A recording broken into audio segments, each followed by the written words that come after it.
नमस्कार, सियासी गलियारा देख रहे हैं आप। आपके साथ मैं हूं साकिब सुमन। सियासी गलियारे में आज हम पूरी तरीके से बात करेंगे कांग्रेस की। लगातार उथल पुथल का दौर कांग्रेस में देखने को मिला। अलग तरह की बातें सामने आई, अलग तरह के ट्वीट सामने आए, अलग तरह के तेवर देखने को मिले और आखिरकार एक लंबी जद्दोजहद के बाद यह फैसला लिया गया कि सोनिया गांधी ही कांग्रेस की अंतरिम अध्यक्षा बनी रहेंगी।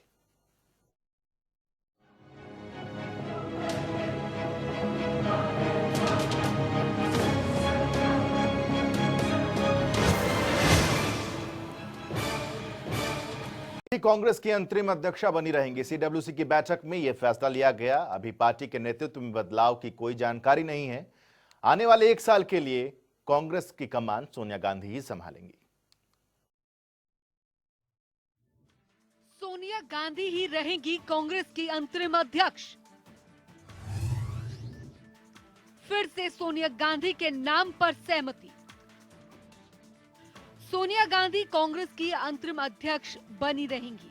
करीब 7 घंटे चली सीडब्ल्यूसी की बैठक में आखिरकार उसी नाम पर सहमति बनी जो पहले से ही कार्यकारी अध्यक्ष के तौर पर काम कर रही हैं। यानी अब आगामी 1 साल के लिए फिर से सोनिया गांधी ही पार्टी के अंतरिम हेड होंगी। सीडब्ल्यूसी की बैठक में काफी देर तक एक दूसरे के पाले में गेंद फेंकी गई, क्योंकि कोई नेता सोनिया गांधी के हाथ ही कमान चाहता था तो कोई राहुल गांधी को, लेकिन अंत में सहमति बनी तो सोनिया गांधी के नाम पर। करीब 7 घंटे की बैठक में किस पर बात? फिर से कांग्रेस की कमान संभालेगी सोनिया। 1 साल बाद भी स्थायी अध्यक्ष नहीं चुन पाई पार्टी, जिस पर चर्चा के लिए सीडब्ल्यूसी की मीटिंग बुलाई गई। 7 घंटे विचार विमर्श हुआ। राहुल गांधी और सोनिया गांधी को अध्यक्ष बनाए जाने की अलग अलग मांगे भी उठी, लेकिन 7 घंटे के बाद भी हुआ वही जो पहले था। यानी 1 साल बाद भी कांग्रेस अपना स्थायी अध्यक्ष नहीं चुन पाई। बैठक के बीच में जिन पार्टी नेताओं ने चिट्ठी लिखकर बदलाव की मांग की थी, उन पर भी आरोप लगते दिखे। हालांकि बाद में सफाई देकर बवाल को दबाने की बात भी कह दी गई। लेकिन जिस फैसले का इंतजार देश की जनता और पार्टी के कार्यकर्ताओं को था, वो शायद नहीं लिया गया। कांग्रेस को कब मिलेगी पूर्णकालिक अध्यक्ष? कार्यकारी हेड से चलेगी कांग्रेस की गाड़ी। कब तक अस्थायी रहेगा कांग्रेस का नेतृत्व? 1 साल बीत गया और फिर से उठने लगी थी कांग्रेस के स्थायी अध्यक्ष की मांग, लेकिन पार्टी 1 साल भी अपना हेड नहीं चुन पाई। दरअसल पार्टी के नेता भी बदलाव चाहते थे और कुछ तो साफ तौर पर बयान भी दे चुके कि पार्टी को पूर्णकालिक प्रधान चाहिए। लेकिन अब फिर से कांग्रेस अब अस्थायी अध्यक्ष के साथ ही चलेगी, क्योंकि सीडब्ल्यूसी की बैठक में फैसला हुआ है कि आगामी 1 साल के लिए सोनिया गांधी ही पार्टी की कार्यकारी हेड रहेंगी। कांग्रेस की गाड़ी आगामी 1 साल भी वैसे ही चलेगी जैसे बीते 1 साल चली। ब्यूरो रिपोर्ट, जनता टीवी। कांग्रेस के पूर्व अध्यक्ष राहुल गांधी के बयान पर नाराजगी जाहिर करने वाले नेता कपिल सिब्बल ने 1 ही घंटे में अपने ट्वीट को डिलीट कर दिया। साथ ही कहा कि राहुल गांधी के साथ उनकी बात हो गई है, सब कुछ ठीक है। 1 घंटे में कपिल सिब्बल राजी, चंद मिनटों में नाराजगी दूर। अध्यक्ष चुनने की चर्चा के लिए बुलाई गई कांग्रेस की बैठक में बवाल तो हुआ, काफी हुआ। घमासान इतना हुआ कि 1 ही घंटे में पार्टी के नेता कपिल सिब्बल ने नाराजगी जाहिर करते हुए ट्वीट भी किया और डिलीट भी कर दिया। राहुल गांधी के बयान पर कपिल सिब्बल ने पहले तो तुरंत पार्टी का नाम हटाया और फिर ट्वीट कर कहा कि मणिपुर, राजस्थान में पार्टी को बचाया। 30 सालों में आज तक बीजेपी के पक्ष में किसी भी मुद्दे पर कोई बयान नहीं दिया। इसके बावजूद हम बीजेपी के साथ मिले हुए हैं। हालांकि इसके तुरंत बाद महज 1 घंटे में सिब्बल ने ट्वीट डिलीट कर दिया। सिब्बल ने ट्वीट डिलीट करते हुए लिखा कि राहुल से निजी रूप से बात हो गई है, सब ठीक है, इसलिए ट्वीट हटा रहा हूं। अब ट्वीट डिलीट करने का मतलब साफ समझा जा सकता है कि उस ट्वीट पर कितने सवाल और कितना बवाल और भी हो सकता है। और हो भी कुछ ऐसा ही सकता था, क्योंकि ट्वीट तो सिर्फ एक नेता का सामने आया, लेकिन राहुल गांधी का आरोप पार्टी के 23 बड़े नेताओं पर था, जिनमें पूर्व केंद्रीय मंत्री, सांसद और पूर्व मुख्यमंत्रियों के अलावा राज्यसभा के सदस्य भी थे। हालांकि सिब्बल का ट्वीट डिलीट होने तक पार्टी के वरिष्ठ नेता गुलाम नबी आजाद ने भी राहुल के बीजेपी से साठगांठ वाले बयान पर अपनी नाराजगी जाहिर कर कहा कि अगर बीजेपी के साथ मिलीभगत की टिप्पणी सही साबित हुई तो मैं इस्तीफा दे दूंगा। अगर ऐसे बयान होंगे तो जाहिर है तो किसी भी बड़े नेता की भावनाएं आहत हो सकती हैं, जो पार्टी के साथ लंबे समय से जुड़े हों। दरअसल 23 नेताओं ने कांग्रेस को चिट्ठी लिखकर बड़े बदलावों की मांग की थी, जिसमें 5 मुख्यमंत्रियों समेत कई सांसद और बड़े नेताओं के साइन भी थे। इनमें हरियाणा के 2 नेता भी शामिल हैं। पूर्व सीएम हुड्डा और पूर्व स्पीकर कुलदीप शर्मा के इस लेटर पर हस्ताक्षर थे। हालांकि इन बयानों पर कांग्रेस के राष्ट्रीय प्रवक्ता रणदीप सुरजेवाला ने भी सफाई देते हुए कहा कि राहुल गांधी ने बीजेपी से मिलीभगत की बात कभी नहीं कही। यानी एक तरफ कपिल सिब्बल कहते हैं कि उनकी राहुल गांधी से बात हो गई है, लेकिन दूसरी तरफ सुरजेवाला कहते हैं कि राहुल गांधी ने बीजेपी से साठगांठ जैसा कोई बयान दिया ही नहीं। लेकिन शायद बिना आग लगे तो धुआं भी नहीं उठता, और कई बार चिंगारी आग का रूप ले उससे पहले ही पानी डालकर चिंगारी को बुझा लिया जाता है। सही कौन है और कौन गलत है, इसका फैसला आप ही कर लीजिए। बयानबाजी और घमासान से इतना तो तय है कि पार्टी में सब कुछ ठीक नहीं लगता। ब्यूरो रिपोर्ट, जनता टीवी। इधर कांग्रेस की कार्यकारी अध्यक्ष सोनिया गांधी के कार्यकाल का 1 साल पूरा हो गया है, फिर भी सोनिया गांधी कार्यकारी अध्यक्ष बन गई हैं।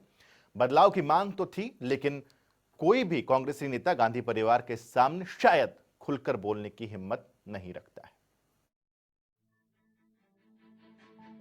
कांग्रेस में अब पार्टी के नेतृत्व को लेकर गांधी परिवार से बाहरी शख्स की तलाश तेज हो रही है, लेकिन ये तलाश महज तलाश ही साबित हो रही है, क्योंकि कोई भी खुलकर सामने आने की हिम्मत नहीं रखता।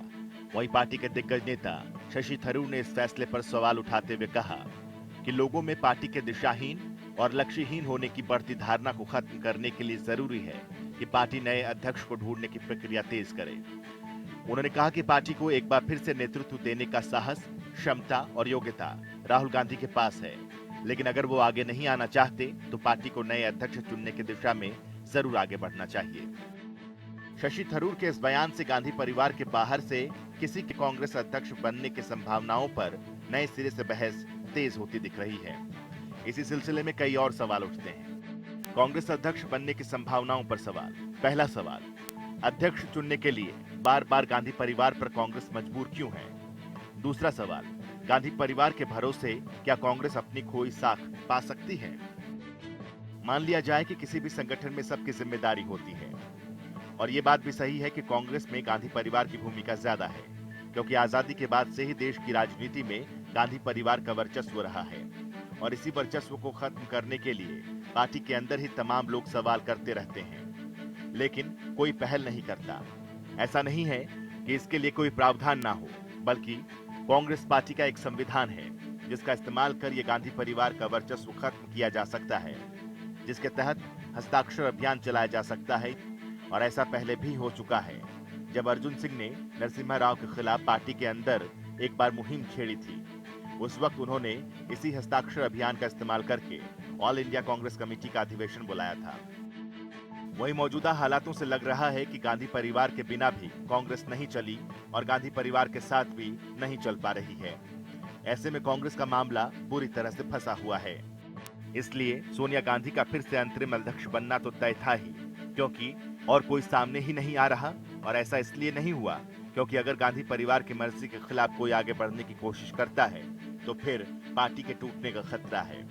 ऐसी स्थिति में पार्टी का फिर से उभरना मुश्किल हो सकता है। जनता टीवी के लिए अभिषेक सैनी की रिपोर्ट। उधर देश की सबसे पुरानी पार्टी कांग्रेस के हालात अब वेंटिलेटर पर जाने जैसे हैं। कांग्रेस के नेताओं की नाराजगी साफ तौर पर देखी जा सकती है। ऐसा लगता है कि कांग्रेस कई खेमों में बंट गई है।